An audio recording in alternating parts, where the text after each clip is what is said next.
మొట్టమొదటి క్వశ్చన్, ప్రతి ఆదివారం చర్చికి వెళ్ళకపోతే ఏమవుతుంది? నష్టమైంది అని. అసలు అప్పుడప్పుడు పోవచ్చు కదా, ఏంటి సమస్య? అయితే అంతే. అంటే ఇది నా ప్రశ్న కాదు, పర్లేదు బ్రదర్, మీ ప్రశ్నే కానీ నో ప్రాబ్లం. ఓకే, నా స్నేహితుడిది, పర్లేదులే, మీరు నేను ఒకటే. అలాగే ప్రతి ఆదివారం చర్చికి వెళ్ళకపోతే వెళ్తే లాభం ఏంది? ఓకే, సో ఈ ప్రశ్నలో మనకు అర్థమయ్యేది ఏంటంటే, చర్చికి వెళ్ళటానికి లాభ నష్టాలు కనిపిస్తున్నాయి ఇక్కడ. జాగ్రత్తగా వినాలి. ప్రతి ఆదివారం చర్చికి వెళ్ళకపోతే నష్టం ఏంటి, అలాగే ప్రతి ఆదివారం చర్చికి వెళ్తే లాభం ఏంటి అనే ప్రశ్నలో ఏం కనిపిస్తున్నాయి మనకు? ఆదివారం అనేది కామన్, చర్చి కామన్. సమస్య ఏంటి? లాభం నష్టం. సో లాభ నష్టాల గురించి మాట్లాడుకుందాం, సరిపోతుంది. ఓకేనా? సో ముందు మనం అర్థం చేసుకోవాల్సింది ఏంటంటే, అసలు చర్చికి ఎందుకు వెళ్ళాలి అన్న ప్రశ్న అర్థం చేసుకుందాం. చర్చికి ఎందుకు వెళ్తారు అంటే, చర్చ్ అంటే అర్థము 4 గోడలు పైన ఒక రూఫు కాదు. సంఘము అంటే అర్థం ఏమిటి అంటే, పిలువబడిన, ప్రత్యేకింపబడిన జనము అని అర్థం. గ్రీకు భాషలో దీన్ని ఎక్లీసియా అని పిలుస్తారు. ఎక్లీసియా అన్న పదానికి అర్థం ఏమిటి అంటే, called out people, sanctified or separated, set apart people, అంటే ప్రత్యేకపరచబడిన ప్రజలు అని అర్థం. ప్రతి ఆదివారం చర్చికి వెళ్ళాం, మనం ప్రతి ఆదివారం ఆరాధనకి వెళ్తాం. అర్థమైందా?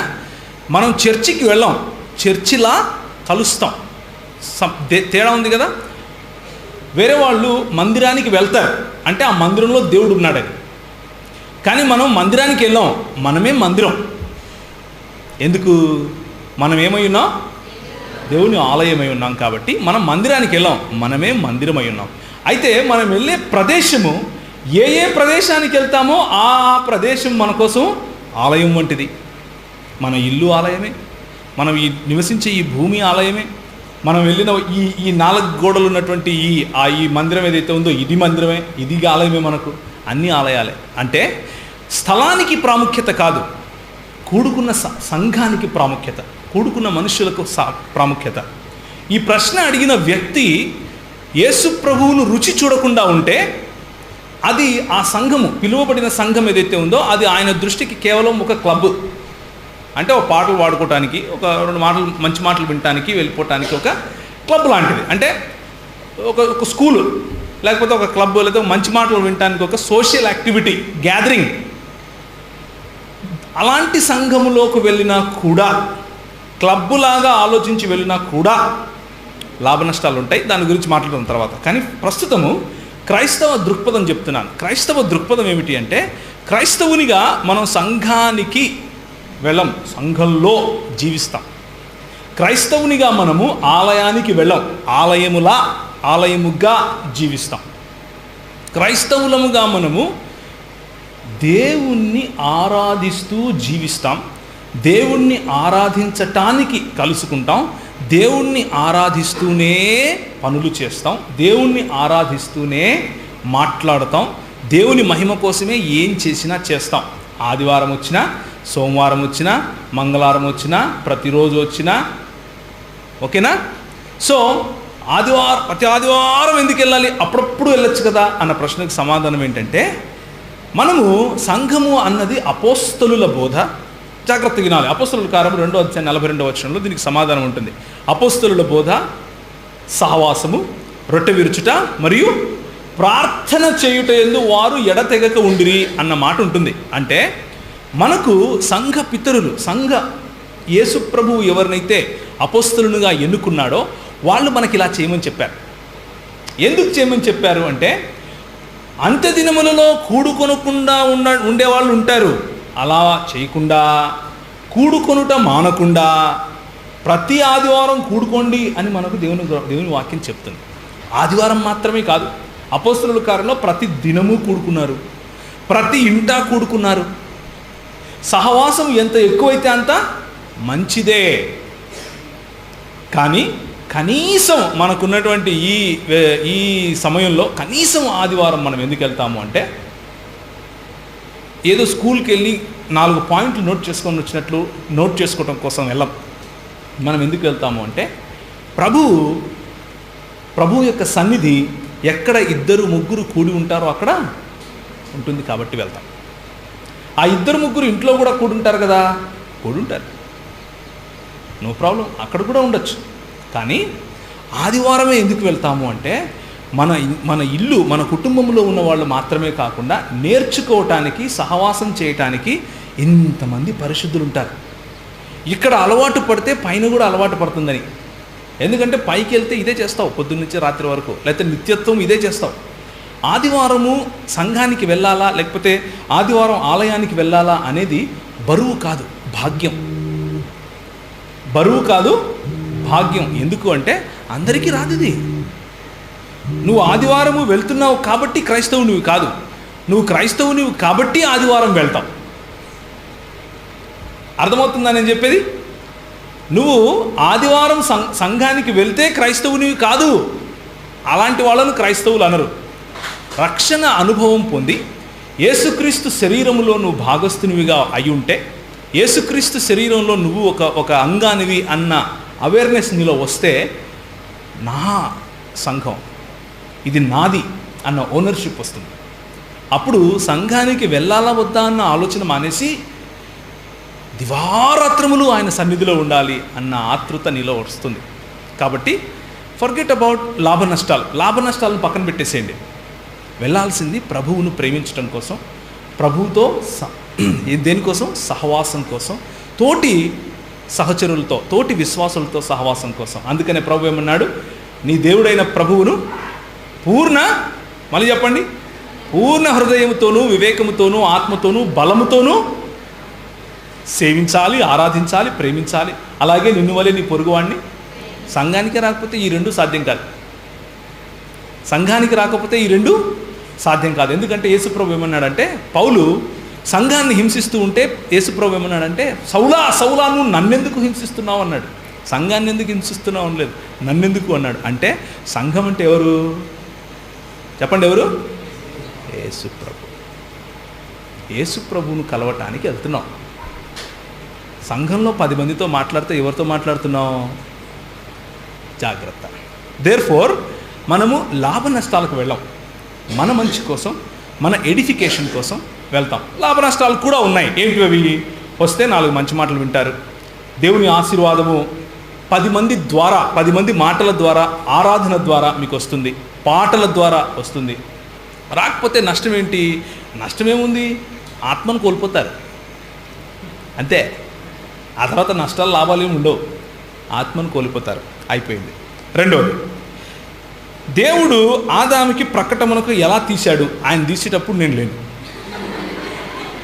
నాకు తెలియదు. ఎందుకు తీశాడో అడగండి, నేను చెప్తా.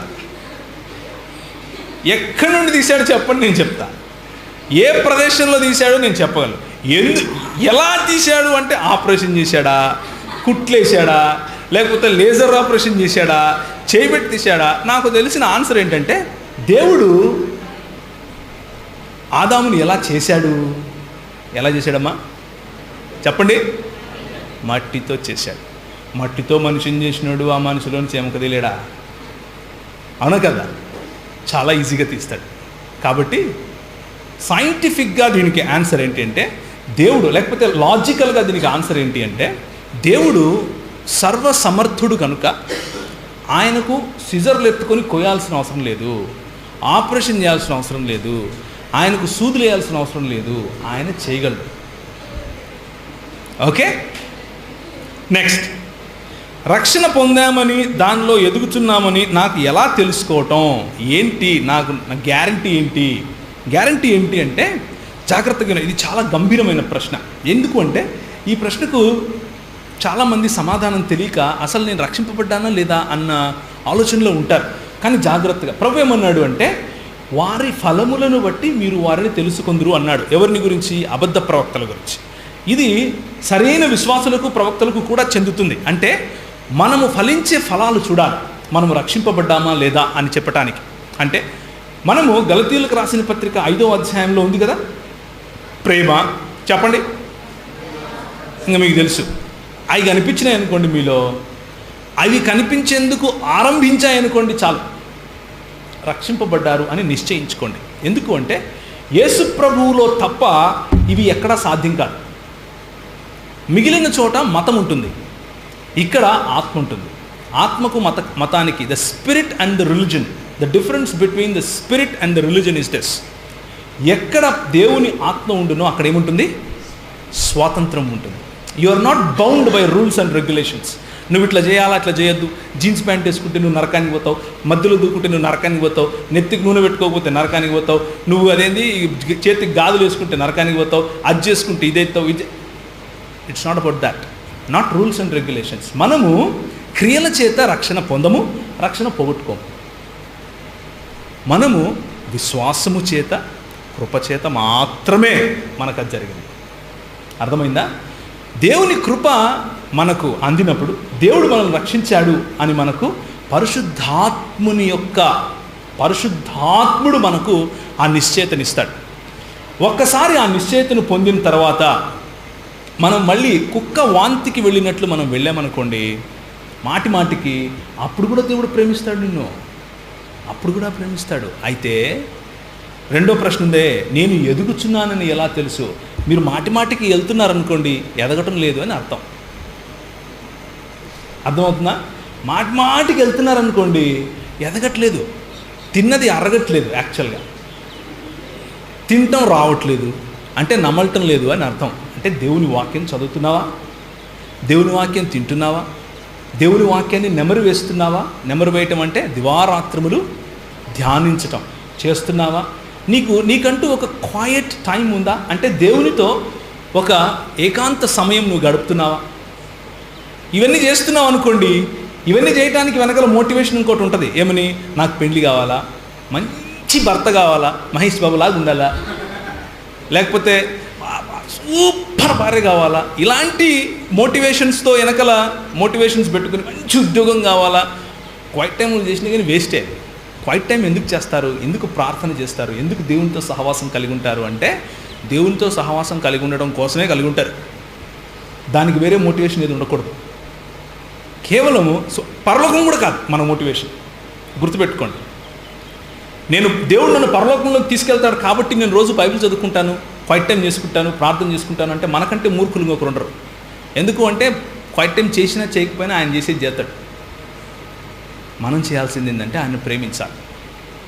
మనం ఆయన్ని స్వచ్ఛ బుద్ధితో ప్రేమించగలిగితే మొదట ఆయన నీతిని మరియు ఆయన రాజ్యమును వెదకుడు, మిగిలిన ఏమైతే జగ్ మార్కే పిచ్చాయగా దానంతట అయ్యే వస్తాయి. మనం ఏం కష్టపడాల్సిన అవసరం లేదు.